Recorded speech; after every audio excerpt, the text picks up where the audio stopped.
Ya, prinsip ke-9 ini tentang agility. Mungkin kalau kita baca dari atau kita dengarkan dari video tadi, yang diinginkan adalah agility. Planning tetap diperlukan ya, dalam agile, planning juga tetap diperlukan. Tapi nanti strategic planning cycle yang dilakukan di sini itu harus secara dinamis ya, dilakukan secara terus-menerus ya, dan juga harus agile tentunya. Nah, di sini di garis bawahi juga fail fast ini untuk sebuah organisasi atau korporasi mungkin bukan sesuatu yang umum. Bahkan terkadang korporasi itu menerapkan failure is not an option. Jadi agak susah memang untuk organisasi yang belum merubah mindsetnya terhadap fail fast ini. Sehingga waktu dia harus mengakui bahwa harus ada sesuatu yang salah dan harus diperbaiki, mereka tidak fast respon.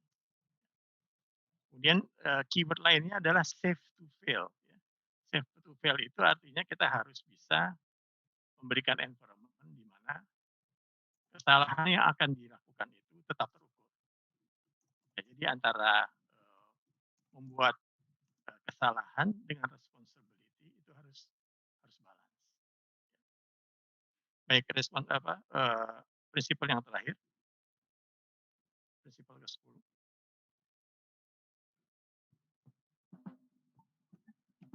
Principle 10. Celebrate success and recognize those who have done good work. A great coach pushes their team to find their own greatness, but never forgets to celebrate the wins along the way. As a leader, inspiring people is part of your job. Yes, you have to drive accountability and focus on delivery, but you also need to motivate those who do the work. Recognize good work and praise your players who elevated their game to a new level. Even small successes can have a big impact on your team, and one person's victory can become a big team win. Generously and publicly acknowledge those who demonstrate the leadership behaviors and capabilities that make strategies succeed. Ask them to share their experiences and inspire your team by empowering them to inspire others. So go ahead, call out greatness when you see it. Celebrate that winning game, but keep your eyes on the prize, because there's always another season. Ya, prinsip ke-10 ini gampang-gampang susah. Ya. Artinya kadang-kadang kita melupakan untuk memberikan motivasi pada tim kita yang sudah melakukan kerja keras yang menghasilkan merealisasikan apa yang kita inginkan. Dari sini diingatkan bahwa kita perlu untuk memberikan rewards atau recognition kepada para tim kita yang sudah melakukan pekerjaannya dengan baik. Ya. Tentunya ini akan menciptakan suatu winning culture. Ya. Artinya kita selalu memberikan motivasi kepada mereka untuk selalu memenangkan pertandingan. Nah, itu adalah 10 prinsipal yang diberikan oleh Brightline dalam melakukan transformasi. Tanya jawab mungkin akan dilakukan nanti setelah presentasi kedua oleh Pak Abdul Rahman. Sampai sini saya ucapkan terima kasih. Nanti kita akan ketemu lagi dalam diskusi. Silakan Pak Dhani. Ya, baik. Terima kasih Pak Sahlani yang telah memaparkan tentang 10 guiding principles for turning great ideas into real results. Kepada para peserta mohon bersabar menahan dulu pertanyaan atau diskusinya. Kita lanjut ke narasumber kedua yaitu Pak Abdul Rahman. Pak Abdul Rahman dipersilakan Pak untuk memaparkan.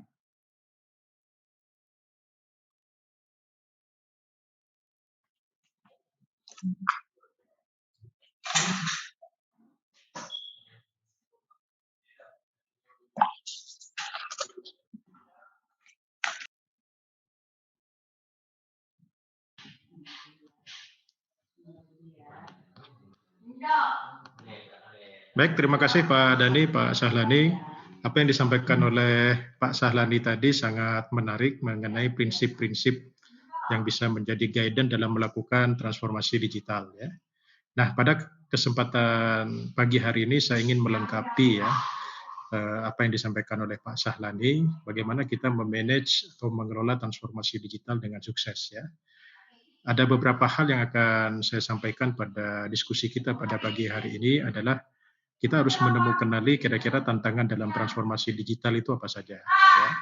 Nah, nanti dengan mengenali tantangan atau isu yang terkait dengan transformasi digital, kita bisa mendesain bagaimana strategi supaya delivery transformasi digital ini dapat dilakukan dengan sukses. Ya.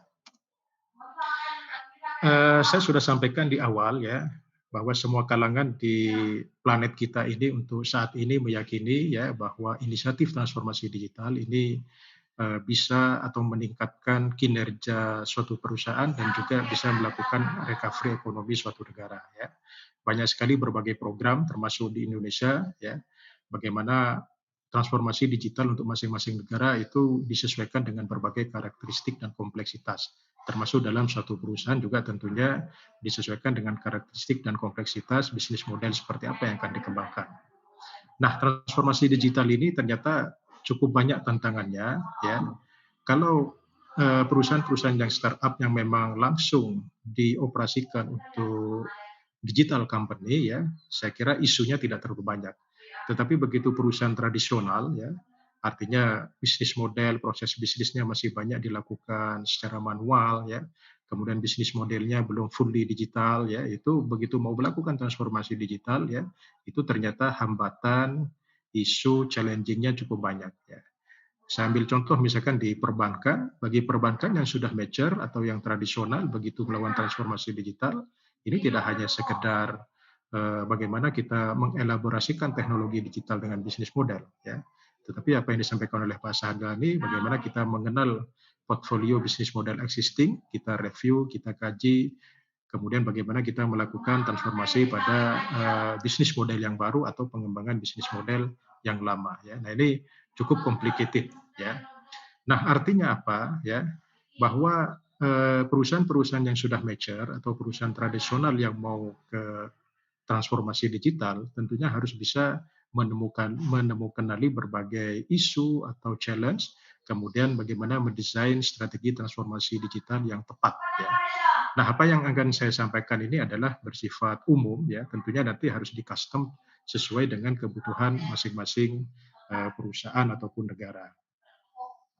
Paling tidak ada 4 ya, ada 4 daripada benefit transformasi digital yang akan dilakukan atau yang telah dilakukan oleh suatu perusahaan ya. Pertama tentunya adalah aspek offering ya, kemudian price, customer experience dan business model. Bisa jadi transformasi digital ini mengcover keempat aspek benefit ini atau hanya salah satu ya, atau 2 atau 3 ya. Tapi harus jelas kira-kira apa yang menjadi fokus benefit yang akan kita deliver dalam program transformasi digital ini. Apakah dengan membangun bisnis model yang baru itu bisa meningkatkan customer experience, kemudian bisa menghasilkan suatu price yang tidak hanya sekedar kompetitif, tetapi juga bisa memberikan benefit yang lebih besar dibandingkan dengan katakanlah kompetitor kita ya. Atau bisa jadi offering kita bisa lebih banyak value-nya baik itu untuk customer, perusahaan, stakeholder maupun untuk masyarakat ya. Nah, ini kalau misalkan transformasi digital belum clear, belum jelas benefit apa yang akan diraih. Nah, ini seperti yang disampaikan oleh Pak Sahlani tadi, tentunya guidance untuk deliver maupun nanti operation ya nanti tidak akan fokus ya. Nah, seperti yang saya sampaikan di awal ya, bahwa dari survei yang dilakukan oleh Harvard Business Review terakhir tahun 2019, saya kira belum bergerak untuk tahun 2020 ya. Kesuksesan transformasi digital ya itu berkisar 30% dari 1,3 triliun pengeluaran dunia ya untuk program transformasi digital. Artinya apa? Bahwa pengeluaran 900 triliun US dollar ya dalam transformasi digital itu masih belum sesuai dengan ekspektasi bisnis ya. Nah, ini ternyata tidak mudah ya untuk melakukan transformasi digital ya.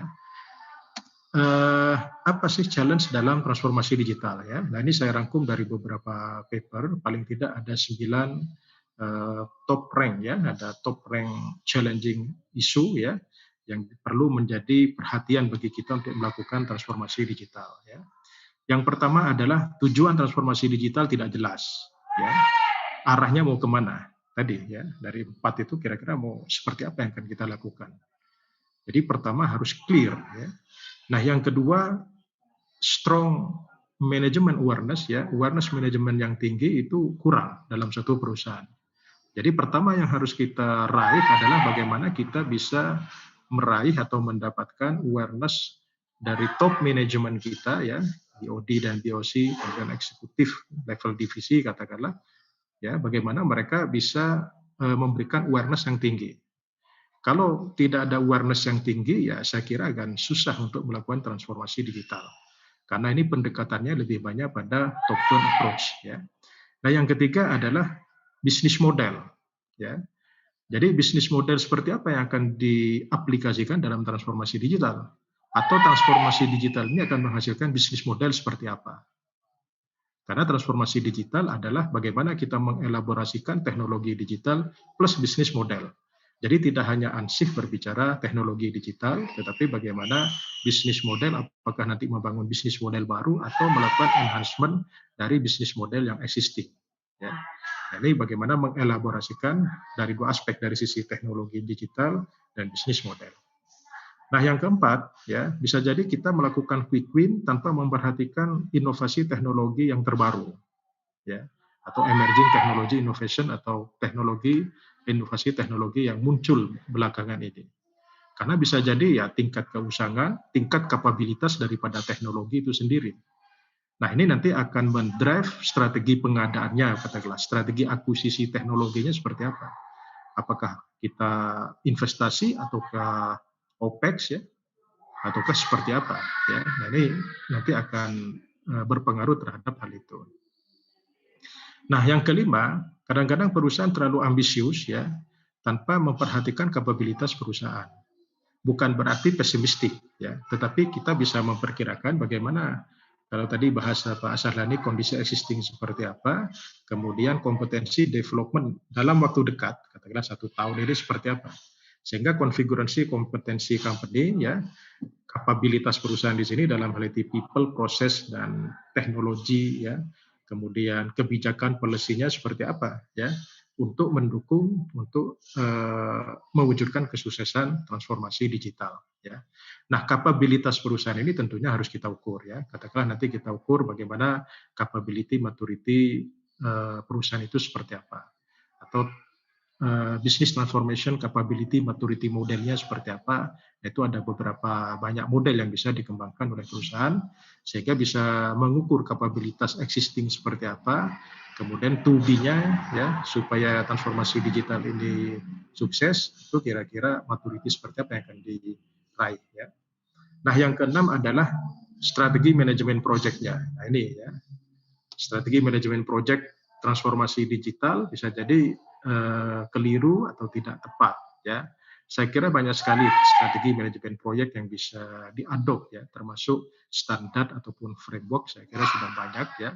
Tinggal nanti disesuaikan dengan karakteristik dan kompleksitasnya ya. Nah, untuk merencanakan strategi manajemen proyek ini ya kita harus lihat karakteristik perusahaannya seperti apa, bisnis modelnya, benefit yang akan diraih itu seperti apa ya. Kemudian bagaimana stakeholder, kita harus identifikasi stakeholder daripada program transformasi digital ini, ekspektasinya, ya value apa yang ingin mereka dapatkan. Ya. Nah, kemudian yang tidak kalah pentingnya di poin 7 adalah adanya gap kompetensi. Ini jadi problem juga ya. Jadi karena yang nanti akan menjalankan transformasi digital ini adalah people ya, maka yang melekat dalam people itu adalah kompetensi ya. Kompetensi di sini terkait dengan quantity maupun quality. Bisa jadi quality SDM-nya cukup, tapi secara kuantitas belum memadai karena butuh resource yang cukup banyak. Ya. Nah, ini kalau kita sudah tahu gap-nya, ya, bagaimana kita nanti mengisi gap tersebut. Ya. Nah, transformasi digital ini tidak bisa lepas daripada budaya inovasi juga. Ya. Jadi kalau dalam suatu perusahaan itu tidak ditopang dengan budaya inovasi yang berkesinambungan, tidak memiliki roadmap inovasi baik produk dan layanan, ya, bisnis modelnya seperti apa, ya, itu nanti akan stagnan. Bisa jadi kita bisa membangun transformasi digital, ya, kita melakukan digitalisasi sehingga menghasilkan suatu bisnis model. Pada 1 tahun itu sukses. Tahun kedua bisa jadi tidak sukses karena tidak diimbangi dengan inovasi-inovasi berikutnya. Karena inovasi itu adalah bukan suatu pekerjaan yang ad hoc atau sementara, ini harus dilakukan berkesinambungan. Ya.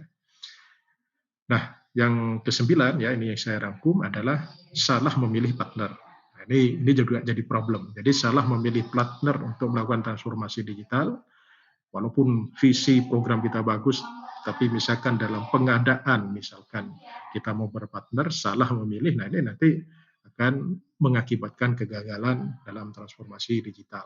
Saya kira banyak sekali lah ya challenge dalam program transformasi digital. Jadi paling tidak ada 9 aspek ini yang sangat dominan ya. Nah, setelah kita mengetahui ke-9 aspek itu, nah sekarang bagaimana kita memanage atau mengelola transformasi digital supaya sukses ya. Paling tidak ada 4 hal ya yang bisa kita lakukan ya. Tentunya bisa juga prinsipal guidance yang disampaikan oleh Pak Sahlani bisa saling melengkapi ya. Pertama adalah fokus ya. Jadi fokus kita untuk transformasi digital ini apa? Tentunya sesuai dengan roadmap ya. Roadmap pun bisa jadi kita harus lakukan secara agile ya. Bisa jadi kemarin kita sering melakukan IT strategic plan roadmap 3 sampai 5 tahun. Setahun pertama memungkinkan ya kita lakukan agile ya sesuaikan dengan kondisi dan ekspektasi bisnis pada tahun itu memungkinkan ya. Artinya apa? Goal and benefit digital transformation ini bisa kita buat dalam satu roadmap, tapi kata kuncinya roadmap itu bukan kitab suci. Boleh dilakukan adjustment ketika bisnis, ketika emerging teknologi, ketika faktor makro itu bergerak, maka kita boleh lakukan adjustment. Nah, yang kedua adalah bagaimana kita mengelola berbagai pendorong atau driver ya yang mengakibatkan kesuksesan transformasi digital ini apa saja ya. Nah, yang ketiga adalah kira-kira domain apa saja yang bisa mempengaruhi program transformasi digital ya. Kemudian yang keempat bagaimana kita mendesain strategi project manajemennya ya. Nah, karena topik besar kita ini adalah terkait bagaimana kita melakukan transformasi digital dengan sukses dengan pendekatan agile mindset dan project management strategi, maka ini saya masukkan bahwa project management strategi itu bisa menjadi bagian yang dapat mempengaruhi kesuksesan transformasi digital. Nah, sekarang kita mau fokus di mana? Ya, kita mau fokus pada tujuan atau benefit yang seperti apa. Nah, kita bisa mengambil dari berbagai survei yang telah dilakukan oleh para pakar. Ya, kita mau fokus di mana tergantung daripada industri kita. Ya, tergantung daripada karakteristik, kompleksitas, bisnis model, ya, visi misi, kemudian strategi bisnis perusahaan, ya. Bisa jadi kita fokus kepada business networking, apakah risk reduction, ataukah proses redesign, revenue improvement, agility improvement, strategy adaptation, ataukah cost reduction. Ya.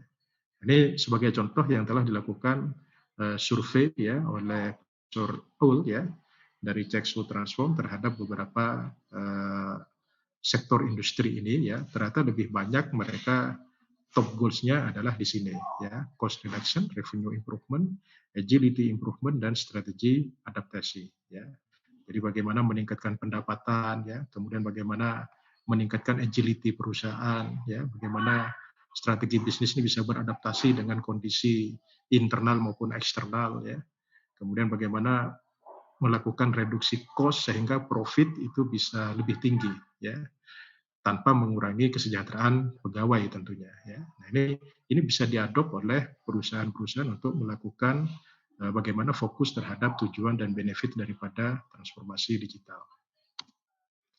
Nah, yang kedua, apa driver daripada hal-hal yang bisa mempengaruhi terhadap transformasi digital ya. Nah, ini dari berbagai survei yang dilakukan ya, paling tidak ada 5 faktor yang bisa mendrive ya terkait dengan kesuksesan transformasi digital ya. Dari governance model, change management, holistic planning, commitment to transformation, dan benefit management. Jadi kelima aspek ini bisa kita adopt ya sebagai driver yang dapat mempengaruhi terhadap kesuksesan transformasi digital. Ya, bagaimana governance model kita ya terkait dengan bagaimana kita membangun suatu model tata kelola, baik pendekatan terhadap customer dan partner ya, kemudian bagaimana melakukan monitoring terhadap tren teknologi, bagaimana IT people kualifikasi kita apakah sesuai dengan pemahaman bisnis yang akan kita tuju ya, terus bagaimana change manajemennya, holistic planning ya, sampai dengan benefit management ya. Nah, saya kira ini yang sangat menarik teman-teman ya. Saya coba mencari berbagai literatur ya, bagaimana sih domain-domain yang dapat bisa membantu dalam mengelola transformasi digital dengan sukses. Nah, ini saya ambil dari BTM2 ya, Business Transformation Management Technology. Paling tidak ada 3 domain ya. Pertama adalah meta management ya. Tadi yang disampaikan oleh Pak Sahlani ya, mungkin lebih banyak pada meta management. Kemudian yang kedua adalah domain direction, yang ketiga adalah enable management atau enablement ya. Nah, di meta management ya, kita sebagai program manager, portfolio manager ataupun project manager ya, dalam melakukan transformasi digital, bagaimana kita melakukan harmonisasi atau orkestrasi terhadap anggota tim kita ya, dengan berbagai tentunya disiplin keilmuannya, disiplin kepakarannya juga berbeda-beda ya. Nah, tetapi kita bisa melakukan orkestrasi tersebut ya. Tadi prinsipal guideline yang disampaikan Pak Sahlani bisa kita adopt ya. Kemudian bagaimana leadership style kita ya, kemudian bagaimana culture, value ya, dan gaya komunikasi. Ini sangat penting ya. Jadi hal-hal yang sifat soft skill ya, hal-hal yang sifat people engagement ya. Ini sangat penting. Ini kalau dalam istilah BTM2 ya, itu di meta management. Nah, yang kedua itu adalah direction. Nah, di direction ini ya, itu ada 3 aspek yang harus kita kelola ya. Pertama adalah strategi management, kemudian value management dan risk management. Nah, di transformasi digital ya, bagaimana kita mengelola tim ya, mengelola seluruh stakeholder dengan meta management. Kemudian bagaimana transformasi digital ini itu bisa selaras dengan strategi bisnis ya.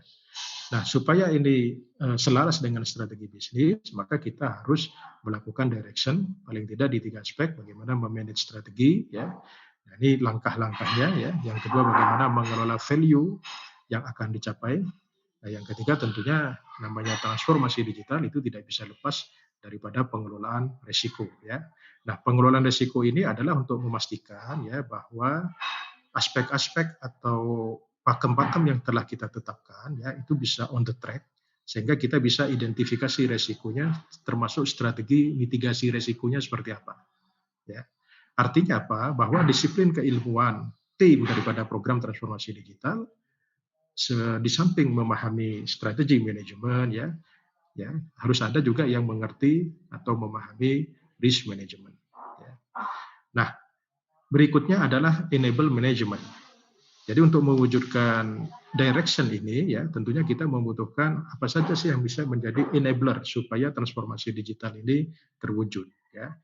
Nah, seperti yang saya sampaikan bahwa transformasi digital bukan hanya pendekatan teknologi digital, tetapi di situ ada yang namanya business process management. Ya. Kemudian bagaimana program and project manajemennya. Kemudian dari sisi IT-nya, change management, dan yang tak kalah pentingnya adalah kompetensi and training management. Ya. Nah, ini bisa diadop oleh teman-teman sekalian bagaimana mengelola transformasi digital dengan sukses. Ya. Jadi saya ulangi ada meta management, direction, dan enablement. Ya. Jadi tahapan-tahapannya ini bisa digunakan ya untuk mengelola program transformasi digital. Nah, 3 domain tadi ya, 3 domain ini meta management, direction, kemudian enablement management ya, ini bisa kita jembatani, bridge ya. untuk menjembatani antara strategi ya dan enable tadi ya, tentunya nanti harus ada strategi program and project manajemennya seperti apa. Karena nanti strategi manajemen proyek ini nanti yang akan menjembatani dari level strategi sampai level delivery-nya ya, sampai dengan operation-nya ya, itu nanti di strategi project management ya. Jadi ketiga domain ini ya, plus tadi 6 aspek ya, itu nanti menjadi referensi untuk melakukan atau mendesain strategi manajemen proyek dan sekaligus menjadi referensi untuk memonitor benefit daripada program transformasi digital. Saya kira itu Pak Dhani, Pak Sahlani dan kawan-kawan yang dapat saya tambahkan melengkapi apa yang disampaikan oleh Pak Sahlani ya. Terima kasih. Wassalamualaikum warahmatullahi wabarakatuh. Waalaikumsalam warahmatullahi wabarakatuh. Terima kasih Pak Abdul Rahman. Pada webinar pagi hari ini sangat menarik. Tadi Pak Sahlani telah menjelaskan 10 guiding principles dan kemudian dilengkapi oleh Pak Abdul Rahman dengan digital transformation. Sekarang tibalah sesi untuk diskusi dan tanya jawab. Silakan bisa melalui chatroom atau juga bisa langsung. Kami persilakan kepada para peserta yang tadi sudah mungkin mencatat beberapa pertanyaan atau diskusi. Di samping itu kami juga mengingatkan untuk presensi ya. Jadi presensi para peserta mohon bisa mengisi di chatroom yang nanti akan kami bagikan e-certificate ya melalui email masing-masing ya. Silakan kepada para peserta yang ingin diskusi atau diskusi dan tanya jawab ya.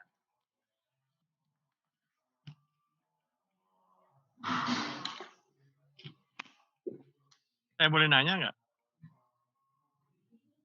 Boleh Pak. Mau nanya sama Pak Abdul Rahman ini tadi. Boleh Pak, antar sumber boleh. Ilmunya, waduh. Saya cuma sedikit di situ. Nah, ini saya banyak belajar dari Pak Sahlani ini. Ya Pak, akhir-akhir ini saya melihat digital transformation itu sebagai gimmick. Ya, mungkin saya ini juga terkait dengan inisiatif kita. Nah, yang disebut digital transformation itu seperti apa Pak? Artinya yang saya lihat ini mereka hanya katakanlah membuat aplikasi kecil, kemudian gitu improvement kecil di IT-nya, kemudian mereka klaim itu sebagai digital transformation. Nah, menurut Pak Abdul Rahman seperti apa? Baik Pak.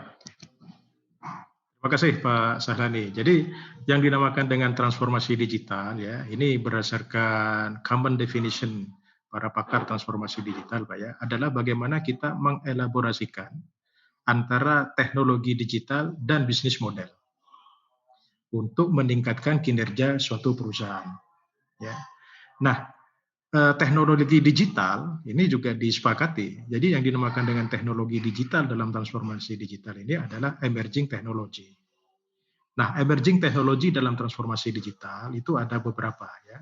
Antara lain adalah data science, big data, IoT, ya, smart city, ya, kemudian twin digital twin ya, kemudian blockchain. Nah, itu yang dimaksud dengan emerging technology, itu yang dimaksud dengan teknologi digital ya. Nah, bisnis model itu artinya adalah bahwa perusahaan bisa mengembangkan dari bisnis model yang lama atau meng-create bisnis model baru. Ya. Contoh GoTo yang sekarang kolaborasi antara Gojek dengan Tokopedia. Sebenarnya Gojek sudah memiliki bisnis model yang mengkonversi dari tradisional menjadi digital kan Pak. Oke, itu saya kira sudah lewat. Nah sekarang dengan kawinnya antara Tokopedia dan Gojek, bisa jadi mereka mengembangkan new bisnis model baru. Ya, artinya apa? Itu bisa di-trigger dengan upaya-upaya atau budaya inovasi yang mereka selalu lakukan, bahwa bisnis model itu memiliki masa usang. Bisa jadi pada saat munculnya Gojek itu bisnis model yang baru. Tapi untuk saat ini karena kita sudah terbiasa, mereka berimprovisasi bisnis model yang baru dan seterusnya. Nah, ini ada dua mazhab Pak Sahlani ya. Apakah bisnis model apakah teknologi digital itu mengikuti bisnis model yang kita rancang dalam pemilihannya, atau bisnis model ini itu kita create berdasarkan kapabilitas teknologi digital tadi. Nah, saya kira tidak ada yang salah. Artinya dua sisi ini bisa kita adopt. Karena teknologi digital atau emerging teknologi yang ada sekarang, ya, kawinnya antara artificial intelligence dan IoT, kemudian data science itu bisa meng-create new business model. Ya, kalau dulu sebelum transformasi digital atau di bawah tahun 2017 lah, atau di bawah tahun 2015, mazhab kita adalah teknologi mengikuti bisnis model kita. Tapi sekarang dengan kapabilitas teknologi, emerging teknologi yang ada, mereka bisa meng-create bisnis model baru. Sambil contoh di perbankan. Ya. Kalau di India sudah digunakan yang namanya intelligent KYC. Jadi pada saat saya mengajukan kredit, ya, itu kan dicek KYC ya, know your customer ya, APU PPT-nya. Kalau di Indonesia kan dicek nih, apakah saya masuk daftar teroris, apakah masuk pencucian uang, itu sudah ada datanya di PPATK dan sebagainya. Bank itu masuk ke sistem database, datanya itu bisa sumber dari PBB, dari PPATK, dari OJK, dari BI, dan lain sebagainya. Dengan melakukan sinkronisasi antara data yang diinputkan dalam sistem, itu dicek dengan database APU PPT. Nah, di India sebelum pandemi mereka sudah menggunakan yang namanya intelligent KYC. Jadi cukup dengan biometrik, ya. Jadi mereka sudah jalan. Oh, misalkan si X ini masuk daftar teroris atau apa, customer onboarding-nya udah jalan Pak Sahlani. Itu India ya saya kira cukup bagus lah ya, yang Singapura dan negara lainnya. Nah, kita agak terbelakang Pak Sahlani, ya. Saya kira masalah regulasi OJK dan BI sudah melakukan percepatan, ya. Nah, tetapi adaptasi perusahaan-perusahaan kita untuk menggunakan emerging teknologi tadi itu cukup lambat.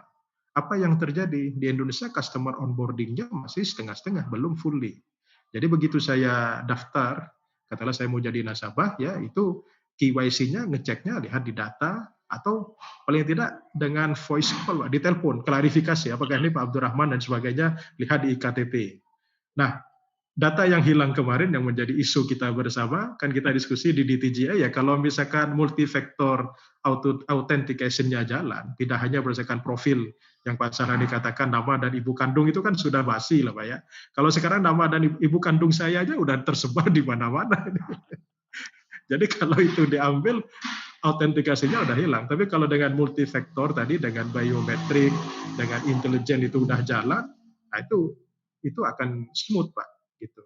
Nah itu yang dimaksud dengan emerging teknologi di situ. Jadi kalau hanya bikin aplikasi, kemudian di situ tidak ada sentuhan emerging teknologi, tidak ada enhancement business model atau tidak ada bisnis model baru, yaitu belum dinamakan transformasi digital. Itu Pak Sahlani. Baik. Terima kasih Pak. Sama-sama Pak Sahlani. Ya,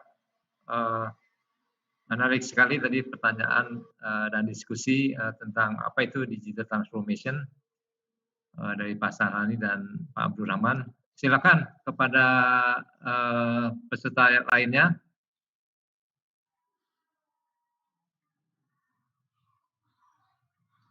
Itu yang principal guideline yang dari Pak Sahlani bisa tadi melengkapi yang domain dari BTM2 tadi Pak, di meta management itu Pak Sahlani bisa dikawinkan itu Pak. Itu menarik Pak. Ya, untuk metodologi sendiri sebenarnya Brightline punya Pak yang transformation kompas. Oh, yang transformation kompas tadi Pak ya. Saya kebetulan ambil sertifikasi di BTM dari CXO, jadi belajar dari situ cukup menarik juga. Tapi nanti ya bisa dikombin dari Brightline PMI Pak ya. Oke.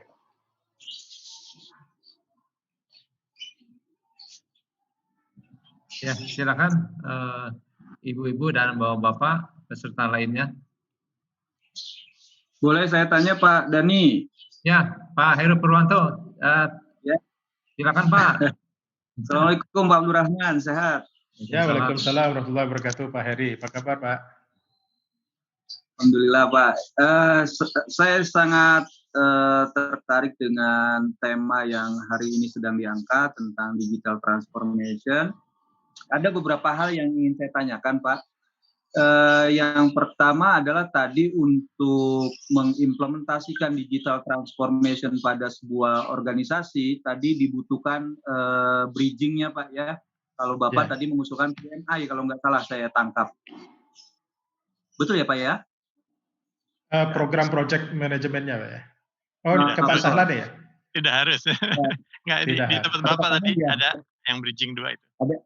Oke. Saya lupa tadi apakah dari Pak Abdurrahman atau dari Pak Sahlan ya. Kalau saya ingin combine untuk membridgingnya itu adalah dengan menggunakan enterprise architecture misalkan. Apakah ini memungkinkan digital transformation ini bisa diterapkan pada sebuah organisasi satu. Yang kedua, apakah organisasinya yang diterapkan, yang bisa diterapkan digital transformasi ini adalah hanya organisasi yang basisnya bisnis atau bisa generik gitu, ke organisasi manapun, apakah dia sosial, apakah dia manufacturing dan seterusnya. Mungkin itu Pak Abdurrahman yang ingin saya tanyakan. Makasih Pak. Baik, terima kasih Pak Heri ya. Jadi pertanyaan yang disampaikan oleh Pak Heri saya kira sangat menarik Pak ya. Oke, bagaimana peran daripada EA Enterprise Architecture dalam domain yang saya sampaikan ini ya. Nah, Enterprise Architecture ya ini bisa kita manfaatkan ya, bisa memberikan kontribusi pada domain ini Pak.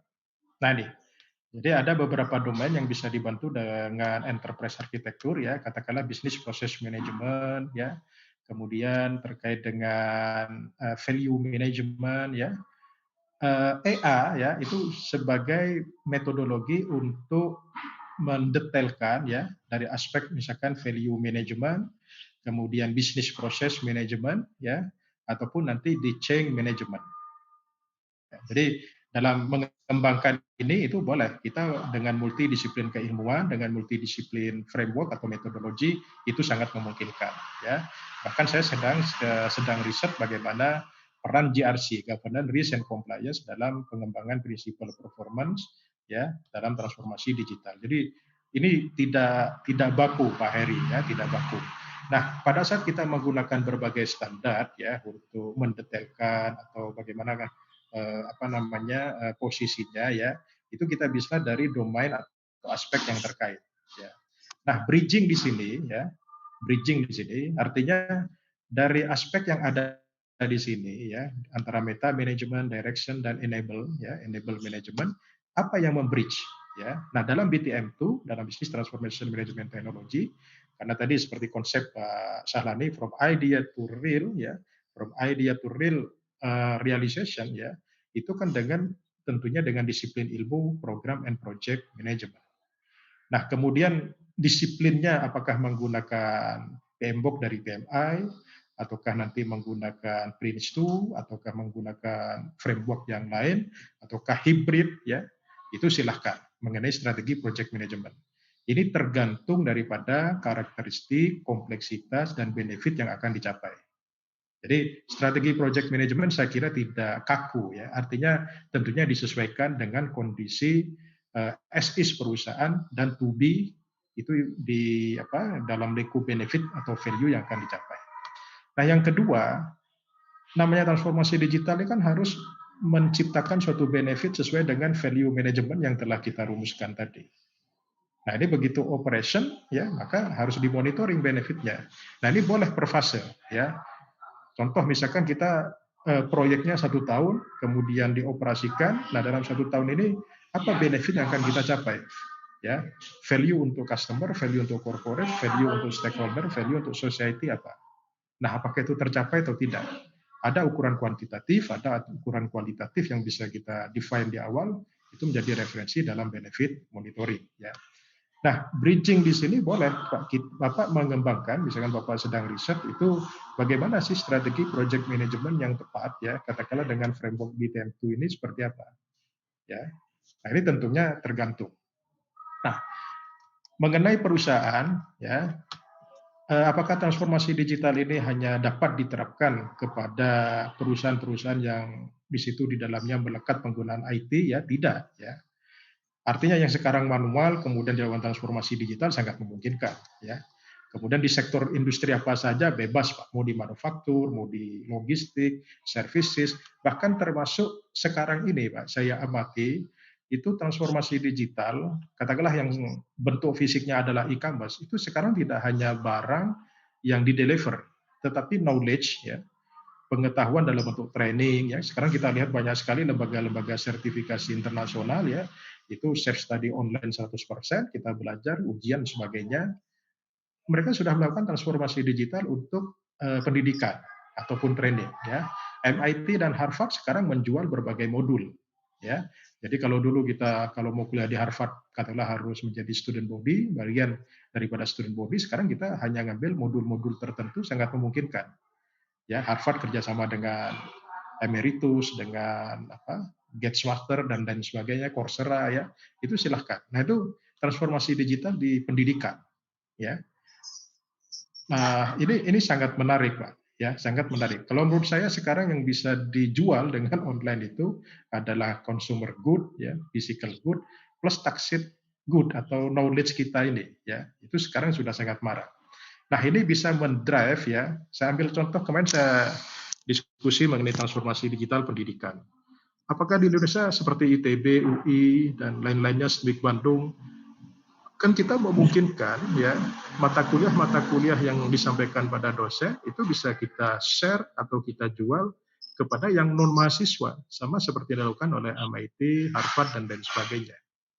Ya, kemudian mahasiswa sekarang satu semester ngambil 6 mata kuliah, di akhir semester itu mendapatkan transkrip akademik. Nah, menurut saya itu bisa dikombin, akhir semester dapat transkrip akademik, kemudian kalau dia ngambil 5 mata kuliah, maka 5 mata kuliah itu nanti menghasilkan sertifikat kompetensi, misalkan. Katakanlah Pak Dhani mengajar digital bisnis, maka nanti keluarlah sertifikat kompetensi digital bisnis yang diterbitkan oleh LPPM SMIK Bandung. Jadi mahasiswa sudah bisa menjual ke dalam tanda kutip, oh saya sudah belajar ini ke employer lah misalkan. Nah ini sangat memungkinkan, itu contoh bisnis model yang di-create ya, dari transformasi digital. Saya kira itu Pak Heri, ya, mungkin Pak Sahlani bisa menambahkan. Cukup pertanyaan dari Pak. Ya, bagaimana Pak Heri? Diskusinya menarik. Ya, luar biasa Pak. Terima kasih ilmunya. Boleh ya, satu lagi Pak? Ya, silakan.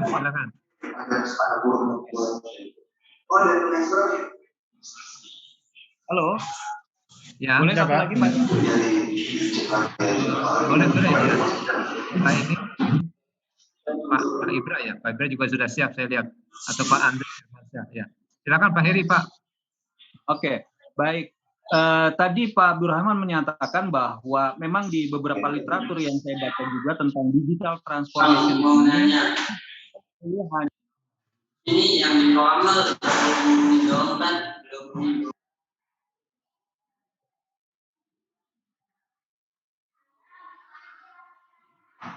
masih di mute Pak Heri, speakernya masih di mute Pak.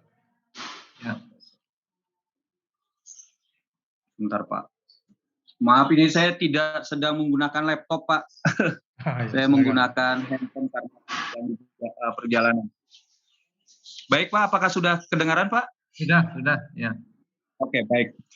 Di beberapa literatur yang tadi juga disampaikan oleh Pak Abdurrahman maupun Pak Sahlani bahwa memang digital transformation ini tidak melulu berbicara tentang teknologi informasi yang secara radikal masuk ke dalam organisasi. Di situ juga ada muncul budaya, di situ juga muncul proses bisnis dan seterusnya.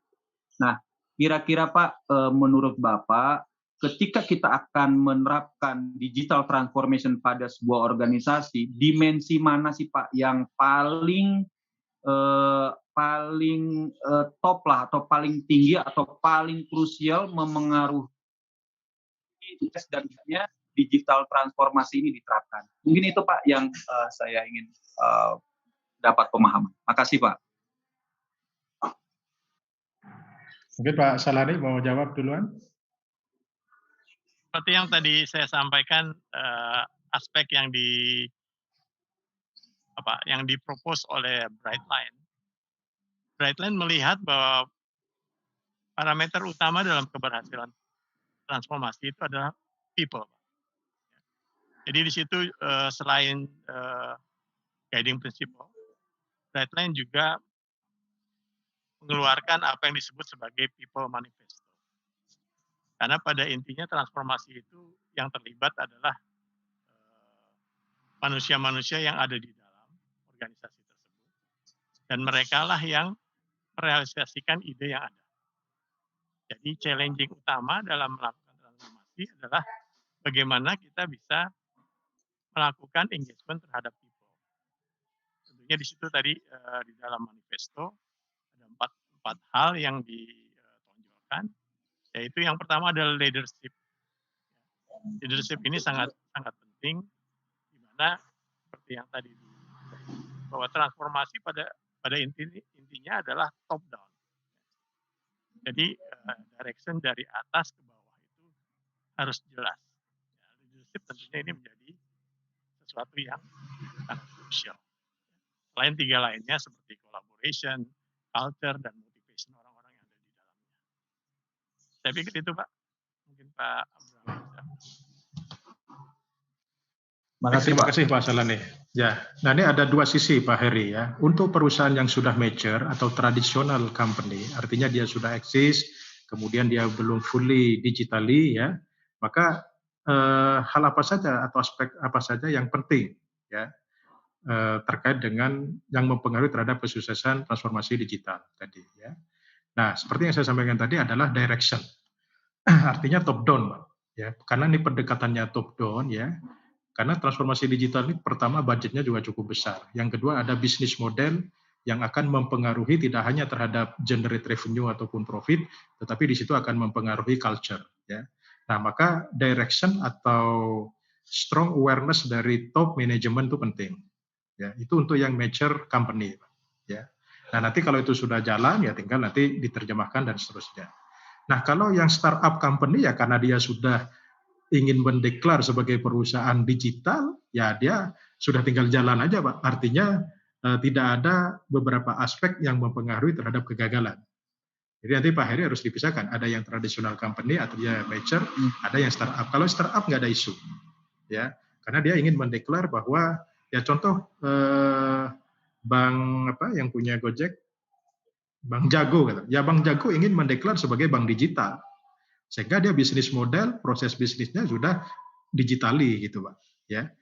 Nah beda dengan katakanlah Bank Muamalat, kemudian Bank Mandiri, Bank BNI ya, karena dia udah bank tradisional sekarang melakukan transformasi digital ya, maka harus berangkat dari atas tadi, dari sisi direction tadi. Karena tidak hanya melakukan digitalisasi ya, tetapi juga ada aspek budaya, kemudian bagaimana inovasi itu juga harus jalan, kemudian terkait dengan people dan lain-lain, itu harus diperhatikan. Gitu. Nah itu saya kira Pak Heri ya. Nah kemudian fokusnya di mana kalau sudah mature, fokus pada customer facing. Kan nanti kalau sudah mature kan bingung, ini kita transformasi digital di area yang mana ya. Nah berdasarkan berbagai best practice, fokus pada customer facing. Artinya orientasinya adalah pada front end yang bisa mengenerate revenue dari customer. Apakah akuisisi customer baru ataukah melakukan enhancement daripada akuisisi existing customer. Nah, baru berikutnya back end dan seterusnya. Kalau budgetnya terbatas, kalau budgetnya nggak terbatas, ya bisa paralel run, gitu Pak Heri. Ya, baik, Pak Heri, Pak Salani, dan Pak Abdul Rahman. Tadi saya lihat sudah ada Pak Andri sama Pak Ibra. Pak Ibra atau Pak Andri, silakan Pak.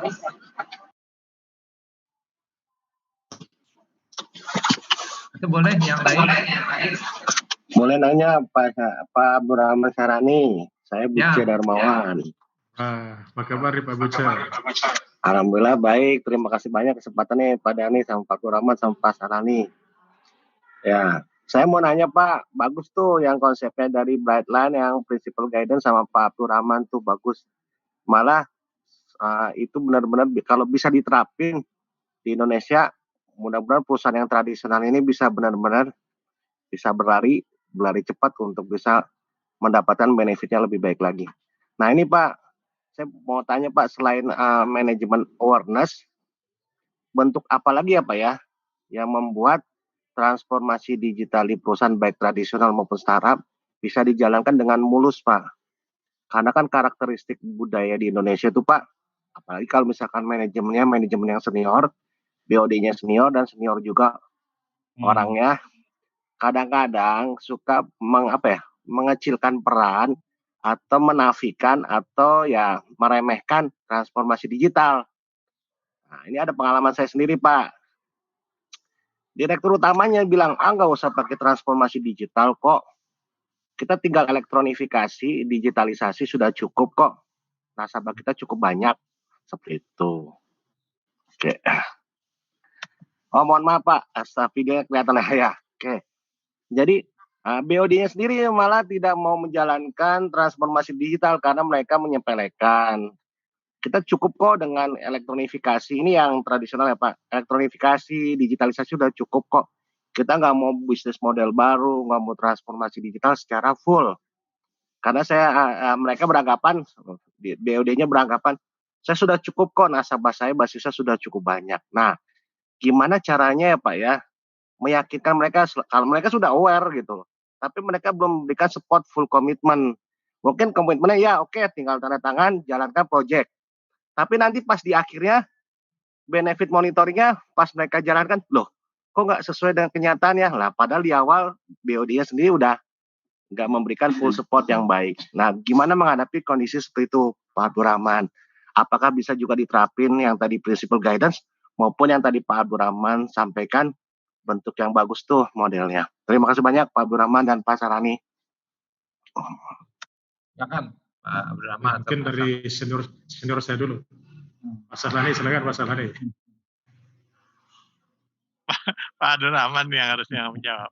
Ya kalau menurut saya kalau transformasi dari top manajemennya dibilang tidak perlu, ya nggak perlu dipaksakan menurut saya ya, tidak perlu dipaksakan. Karena toh yang quote unquote sebagai orang yang bertanggung jawab di organisasi tersebut ya para BOD ini. Kecuali atasannya atau misalkan komisarisnya memberikan perintah lain, ya beda ya. Jadi nggak bisa kita buat inisiatif sendiri kemudian mendapatkan persetujuan dari atas, itu menurut saya approach yang mungkin akan sulit untuk bisa berhasil.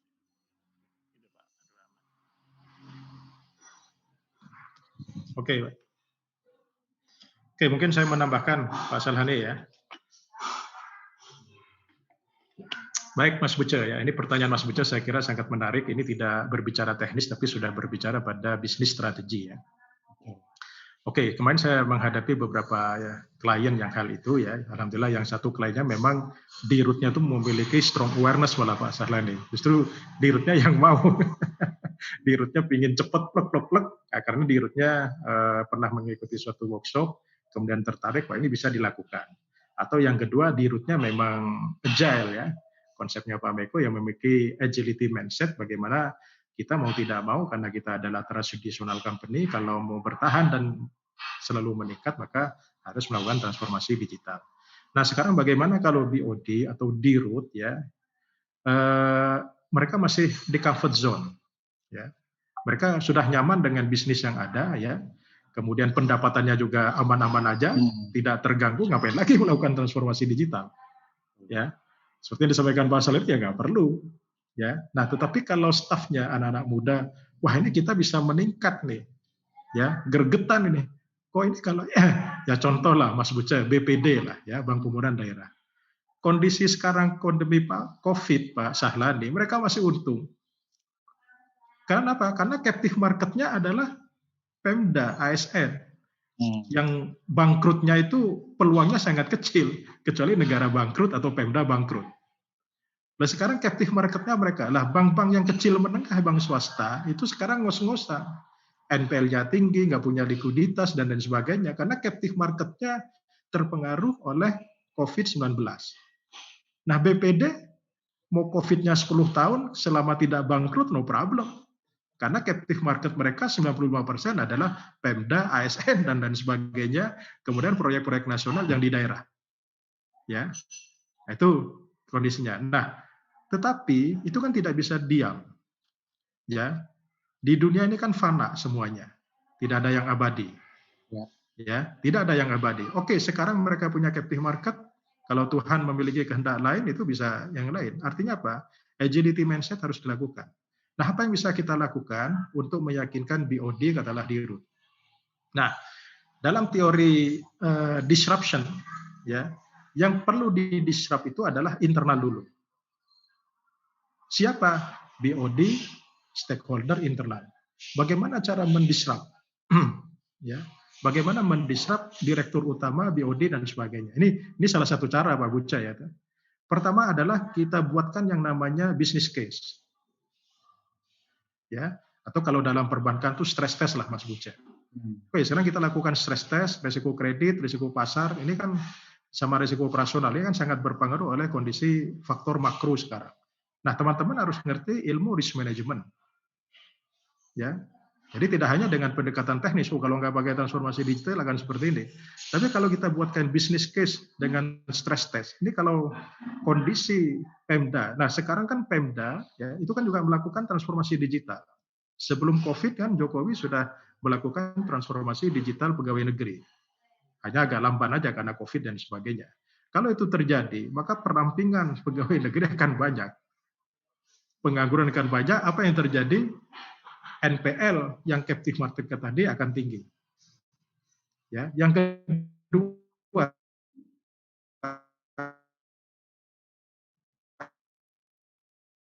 kalau berbagai sektor ekonomi di daerah sangat memungkinkan roda ekonomi di suatu daerah itu akan berpengaruh terhadap keberlangsungan pajak dan sebagainya.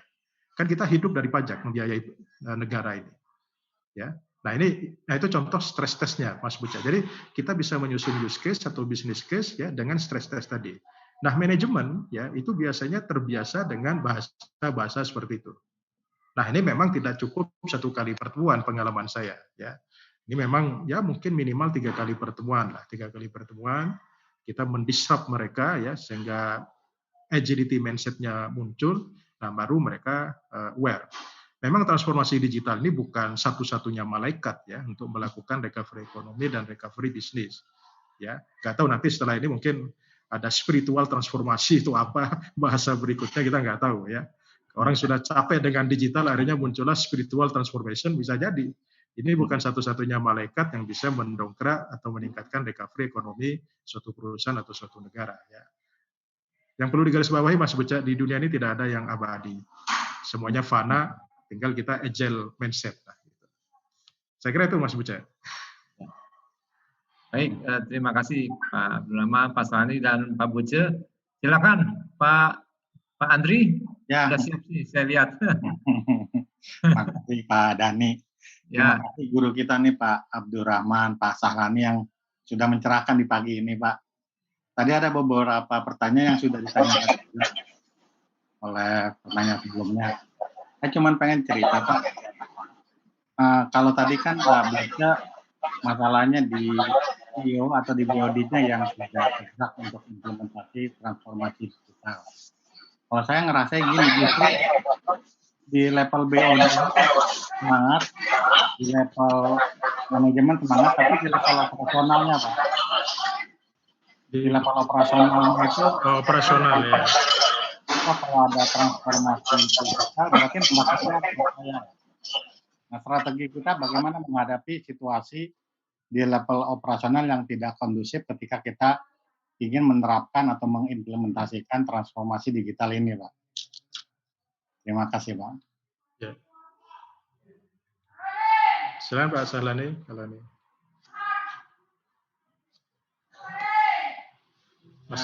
Masih di mute Pak Sahlani. Ya, silakan Pak Abdurrahman. Baik, terima kasih atas pertanyaan Pak Andre. Nah ini kalau tadi problemnya itu adalah di top management, sekarang top management katakanlah sudah aware, nah sekarang adalah di operasional, ya, katakanlah di pimpinan divisi dan jajarannya, ya. Nah sekarang bagaimana melakukan hal itu, ya? Ada beberapa pendekatan, ya. Katakanlah di perusahaan kita, kalau memang program transformasi ini menjadi yang strategis, Pak Andre, kemarin saya usulkan di beberapa perusahaan, yaudah kita bikin yang namanya TMO, Transformation Management Office. Ya. Nah di TMO ini, ya mereka ialah yang berpikir dari strategi sampai operasional, menerjemahkan dari ekspektasi manajemen. Ya. Nah siapa anggota TMO itu? Ya adalah tentunya seluruh stakeholder di perusahaan kita, ya, adalah pimpinan divisi, ya, tentunya nanti steering committee-nya adalah POD kita, kemudian DOC juga kita masukkan. Nah nah ini kita berbicara tidak hanya berbicara struktural. Nah di TMO ini yang di level eksekutif, kira-kira siapa yang memiliki kompeten, ya, memiliki awareness dan sebagainya, itu yang akan kita pilih. Ya. Nah bagaimana merumuskan fungsi daripada TMO? Nah, kita yang lakukan yang namanya Digital Transformation Readiness Assessment dulu. Jadi sebelum kita bangun itu, kita lakukan DTRA dulu, Digital Transformation Readiness Assessment. Nah, nanti saya ada beberapa materi ya. Di materi sertifikasi yang saya lakukan itu ada yang namanya Digital Transformation Readiness Assessment atau Digital Transformation Maturity Assessment. Sama dengan IT maturity lah ya. Nah, kita petakan dulu Pak Andre ya. Bagaimana maturity kita? Ada beberapa aspek tadi ya. Dari meta management, direction, kemudian enable manajemennya, sekarang kita skornya di berapa? Ya. Katakanlah 2,1. Wah, minimal kan 3,5, ini baru bisa jalan. Berarti kan ada gap 1,4. Nah, apakah kita bisa melakukan percepatan untuk melakukan hal itu? Nah, kalau kita ingin cepat, maka yang kita lakukan adalah paralel program. Ya, jadi bagaimana melakukan gap management, yang kedua melakukan digital transformation, apa yang bisa kita lakukan kalau mau melakukan percepatan. Tapi kalau misalkan tidak mau melakukan percepatan, bisa jadi readiness management ini dipenuhi dulu, baru kita melakukan transformasi digital. Jadi tergantung karakteristik daripada perusahaan tersebut. Nah, di digital transformation readiness assessment ya, termasuk di dalamnya mengukur sejauh mana tingkat awareness, baik itu kapabilitas organisasi untuk kesiapan melakukan transformasi digital. Karena kalau sekarang tidak siap, bagaimana kita melakukan hal itu? Ya. Nah, kalau cara berpikirnya masih berbicara teknologi, mereka tidak mempersiapkan bisnis model, bagaimana back-end operation-nya. Begitu teknologi sudah beli, back-end operation-nya belum disesuaikan, SOP-nya belum ada, akhirnya time to market-nya, time to delivery udah oke, tapi time to market-nya ada delay 6 bulan karena mempersiapkan. Nah, makanya di strategi project management-nya, di dalamnya tidak hanya berbicara teknologi dan bisnis model, tetapi contoh SOP, perizinan, dan lain-lain, itu sudah harus mulai dilakukan. Nah, jadi menurut saya bisa dengan TMO tadi, atau kita membangun yang namanya agent of transformation. Katakanlah dalam 2 tahun, siapa dalam divisi ini agent of transformation agentnya siapa aja gitu. Ya. Saya kira itu Pak Andre. Ya, terima kasih Pak. Ya, sama-sama. Salani mau menambahkan mungkin.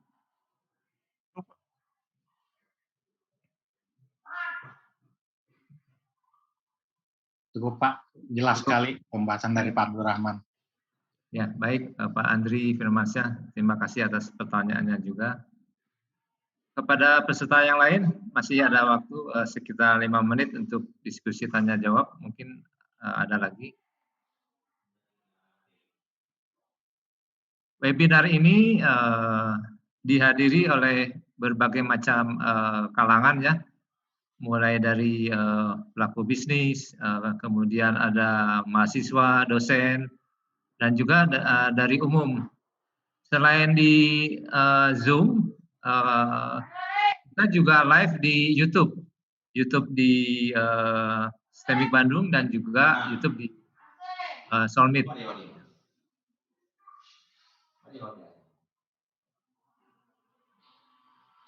Baik, ada lagi mungkin Pak Ibra tadi. Pak Ibra silakan kalau ada pertanyaan Pak atau diskusi.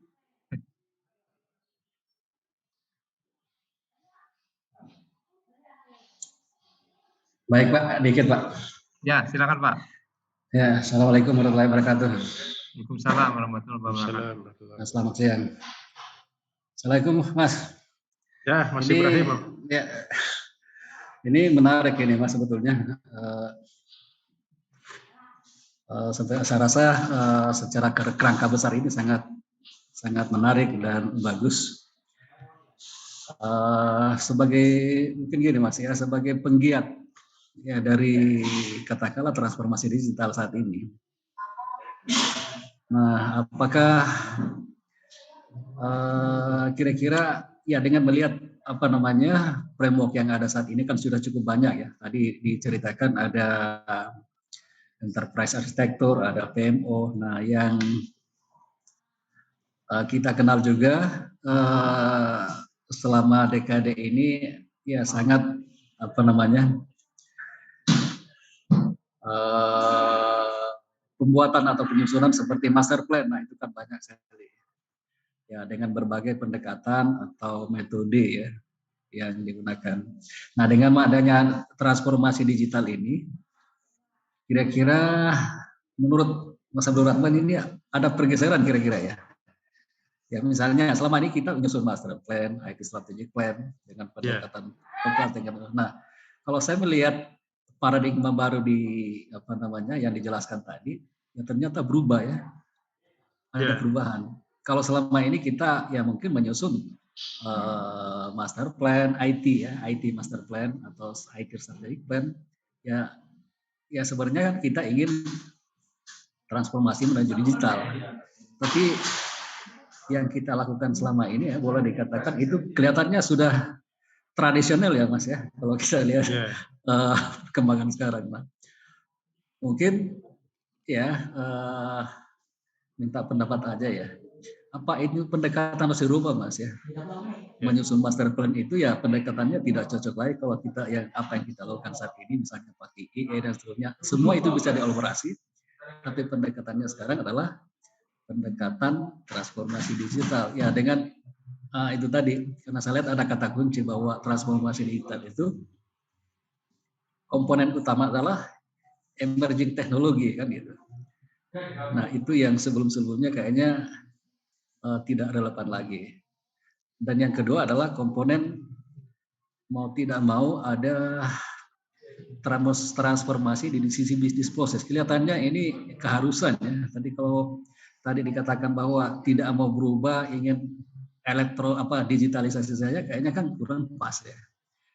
Karena mau tidak mau, kalau saya dengar tadi menyimak pembicaraan, ya transformasi bisnis adalah sebuah keharusan ya. Kalau saya lihat ini, adanya emerging teknologi mau tidak mau kan pasti merubah proses bisnis. Nah itu. Nah kira-kira menurut pandangan Mas gimana yang harus kita lakukan ini? Terima kasih Mas. Baik Mas Ibrahim, terima kasih. Izin menjawab dulu ya Pak Sahlani ya. Baik, tradisional metodologi yang kita gunakan pada saat menyusun ITSP kemarin kan kita banyak belum memasukkan konten mengenai transformasi digital. Ya. Baik dari sisi konsultan maupun dari sisi user. Ya. Bahkan ada suatu perusahaan Pak Sahlani yang ada 2 blueprint, Pak. Satu blueprint IT, yang kedua blueprint transformasi digital. Nah, kadang-kadang begitu dikawinkan harmonisasi kadang-kadang nggak nyambung, kadang-kadang tumpang tindih. Kadang-kadang tumpang tindih sehingga perusahaan itu bingung. Jadi blueprint IT-nya bicara begini, transformasi digitalnya seperti ini. Nah, kalau sekarang kita memiliki kesamaan language antara kita sebagai konsultan dengan user kita ya, dengan klien kita, bahwa sekarang kita lihat corporate plan mereka kan ITSP itu kan mendetailkan rencana-rencana strategis yang ada dalam rencana strategi bisnis mereka, dalam corporate plan mereka. Ya, bisa jadi pada saat menyusun corporate plan itu tidak termaktub strategi bisnis transformasi atau bisnis model baru itu nggak ada. Nah, sekarang apakah kita, ini banyak case nih Mas Ibrahim, apakah kita mengikuti strategi bisnis yang sudah dirumuskan setahun yang lalu tapi gagasan mengenai transformasi itu belum diungkap, padahal sekarang jadi kebutuhan, ataukah seperti apa? Ini ada case. Ya. Nah, bisa jadi yang saya lakukan adalah ya udah ITSP-nya kita lakukan enhancement. Nah, nanti kita mengusulkan yang namanya melakukan perbaikan corporate plan yang sudah ada. Kan itu bukan kitab suci. Ya. Sekarang siapa sih yang bisa menyusun ITSP dan corporate plan 3-5 tahun ke depan? Wong tiap tahun sekarang pergerakannya sangat cepat. Maka perlu yang dilakukan review secara berkala minimal setahun. Kalau memang perlu ada perubahan major ya nggak masalah, wong itu bukan kitab suci. Karena kita nggak bisa memprediksi emerging teknologi tahun depan itu seperti apa. Sekarang kita mengenal yang namanya data science, deep learning, dan sebagainya. Berikutnya nanti robot makin cerdas dengan berbagai emerging teknologi yang ada, bisa jadi berubah. Ya, kemarin, ya sekarang kan chatbot, kemudian apa namanya call center intelijen itu kan udah banyak sekarang. Ya, banyak sekarang lembaga-lembaga sertifikasi itu pegawainya hanya 5 orang, semuanya by robot, by sistem semua. Dari pendaftaran, uang masuk dan sebagainya, e-sertifikat dan lain sebagainya itu sangat memungkinkan.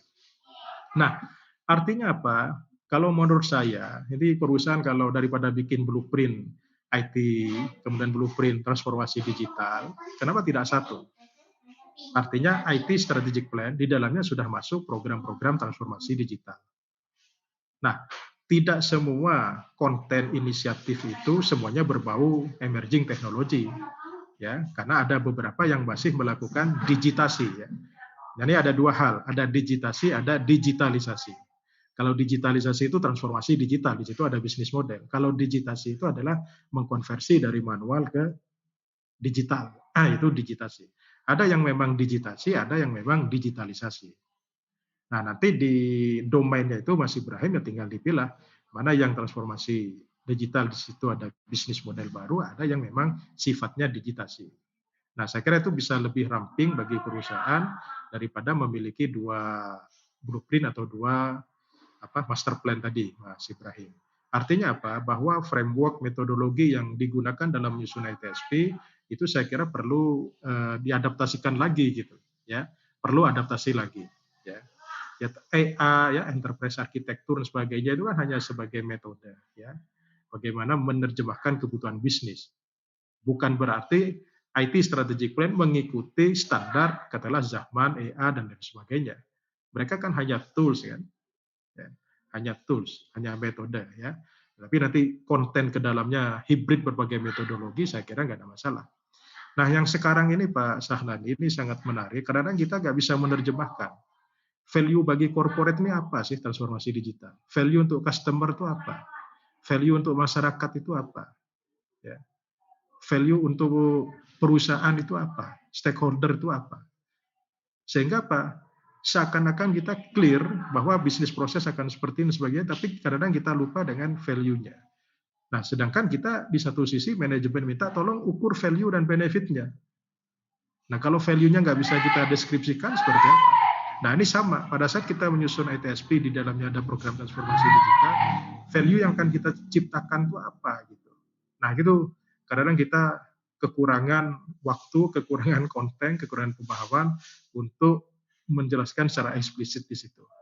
Akhirnya apa? Dokumen tersebut tidak bisa dieksekusi. Ya, yang penting sudah memenuhi tuntutan regulator dan sudah punya, udah itu aja. Saya kira itu Mas Ibrahim. Ya, mungkin saya bisa tambahkan, Rahman.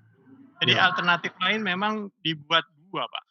Jadi organisasi atau enterprise itu membuat dua organisasi yang terpisah.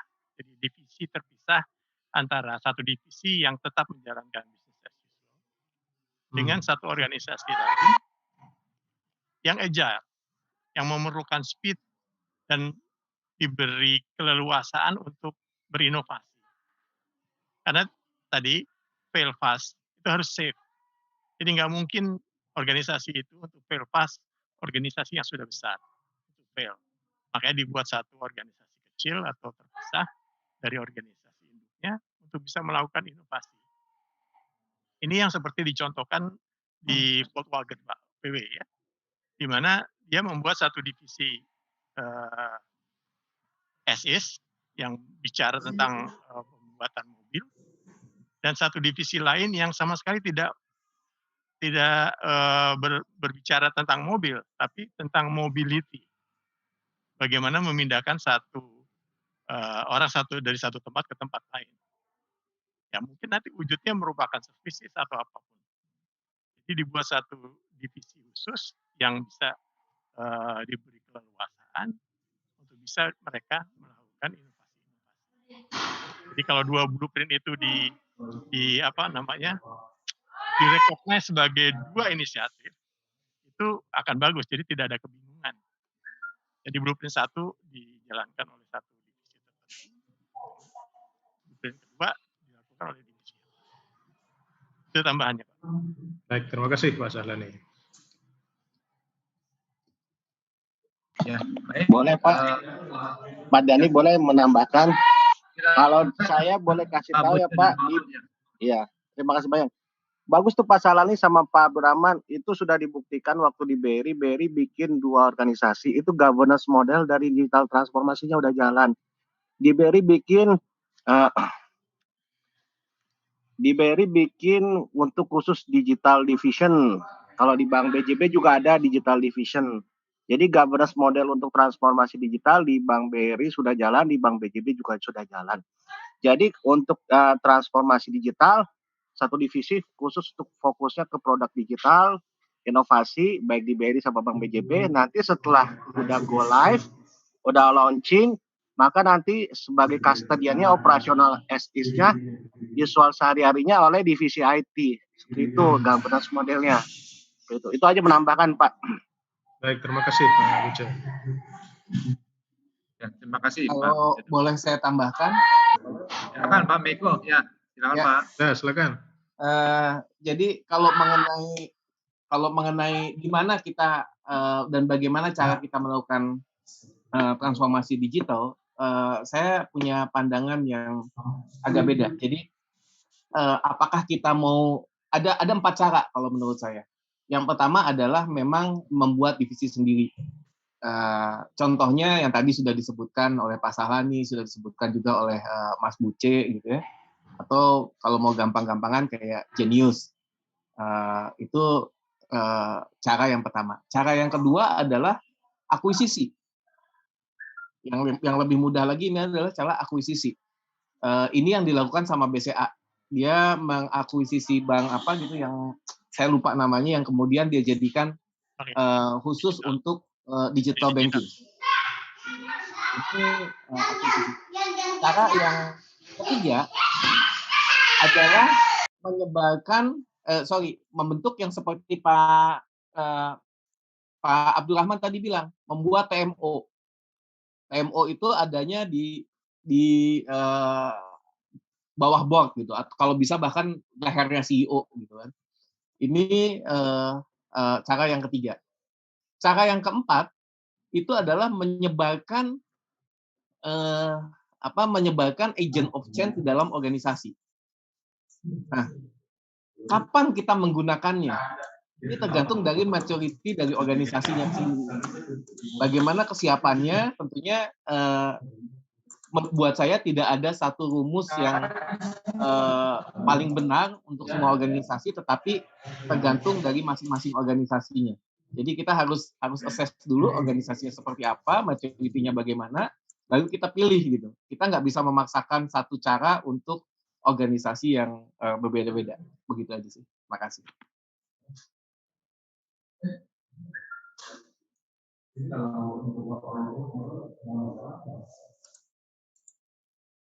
Masih mute Pak Dhani. Pak Dhani masih mute.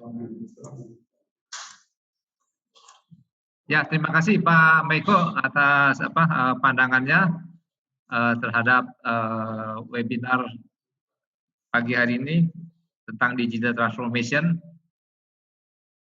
Ya, karena sekarang sudah menunjukkan jam 11.40, mungkin kita cukupkan ya diskusi dan tanya jawab pada webinar pagi hari ini. Webinar pada hari ini tentang digital transformation dan 10 guiding principles ya, dari Pak Sahlani dan Pak Abdurrahman. Sebelum kami akhiri, saya ingin menyampaikan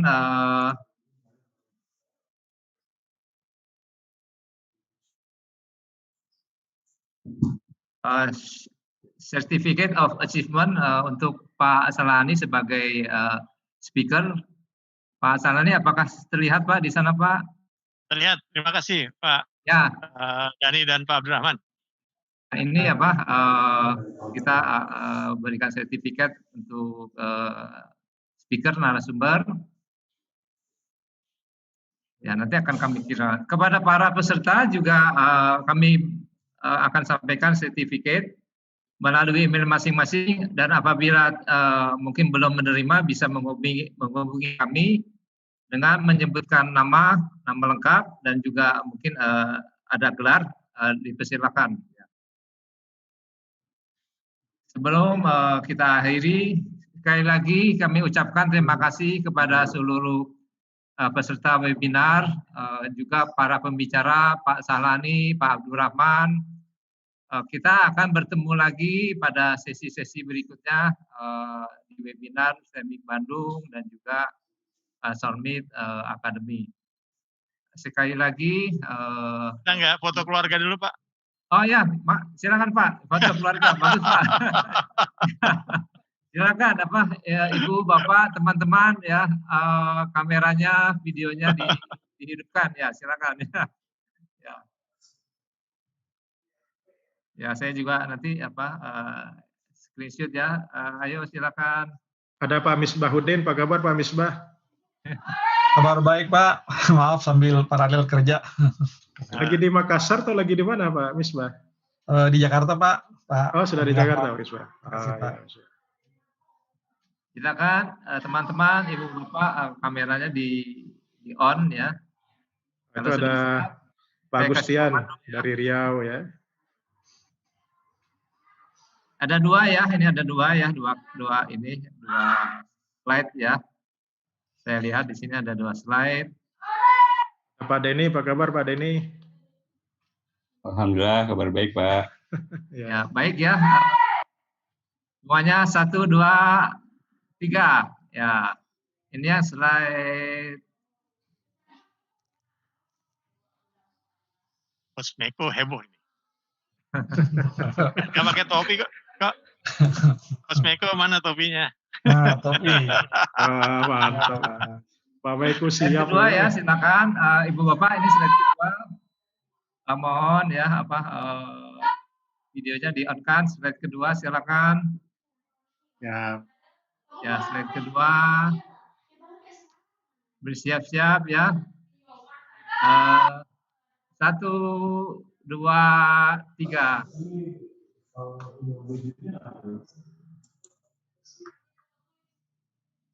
Pak Meko kayak Tompi, Pak. Kayaknya sepupunya ada Pak Meko. Oh iya. Ini bukan Tompi, ini topi. Bagus Pak, bagus itunya. Baik, Ibu Bapak dan teman-teman semua, webinar kali ini sangat menarik dan interaktif. Dari seluruh peserta, juga dari narasumber. Ya, kita akan ketemu di sesi berikutnya. Sebelum kita akhiri, tetap kita jaga kesehatan ya. Semoga kita sehat semua. Amin. Ya, amin. Dan juga kita tetap semangat dalam kondisi apapun ya. Sekali lagi, mohon maaf kami dari panitia apabila ada kekurangan. Sekian, selamat siang. Kita ucapkan alhamdulillahirabbil alamin. Wassalamualaikum warahmatullahi wabarakatuh. Waalaikumsalam. Waalaikumsalam.